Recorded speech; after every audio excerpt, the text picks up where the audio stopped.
For more on this, I'm joined by sports journalist Chris Skudder. Chris, great to have you on the show. So, terrible news coming out of Nigeria today. What more do we know about Anthony Joshua's injuries following this car crash? Well, all we know at the moment, the police have said that he is, quote, fine. Minor injuries. I've seen the pictures, as I'm sure you have. What we believe happened was a Lexus Jeep was traveling from the capital Lagos to a town called Sagamu, which is where Joshua has relatives. Of course, he fought 10 days ago in Miami, and he was heading home to Nigeria, where he was brought up.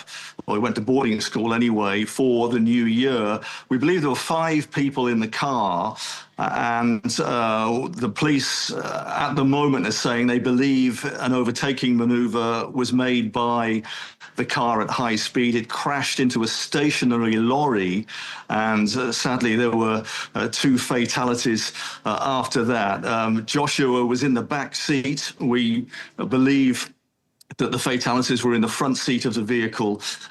We don't yet know who those people were, but Joshua, the impact was very large on the front of the car, as you might imagine.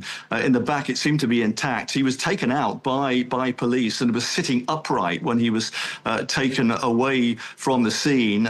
Pictures of him looking in great discomfort, but according to police anyway, they are minor injuries and he is fine. But the family are saying that they are shocked by what's happened. And there was a brief statement, we're hoping for his speedy recovery, they say, and also the people who sadly passed away. Yeah, Chris, we're seeing those pictures on our screen right now and can see the impact that that car actually took during that accident and the front of the car. And as you say, Joshua was in the back. But Chris, you did mention to me this news comes just 1 week after Joshua, of course, went head-to-head with Jake Paul in that big fight. How much of a shock do you think this will be for the sporting world, and the fact that Joshua did take a hiatus and appears to be having some sort of comeback plan? Yeah, he's 36 now. I mean, Joshua's career really was ruined when he was beaten by Andy Ruiz some years ago. A huge shock in the heavyweight world. He was the golden boy, you know, really unbeaten, lost to Andy Ruiz, and has since lost 3 times, twice to the great Ukrainian Alexander Usyk, and once to Britain's Daniel Dubois, and that set him back hugely. And that's why he had to fight, really, this nonsense fight against the YouTuber Jake Paul, which he won very comfortably, as you'd expect, really, for a pro fighter against a novice. But he's coming back. The British public want to see the 2 great stars of the heavyweight era from Britain, Anthony Joshua and Tyson Fury, fight in 2026. That's been widely mooted.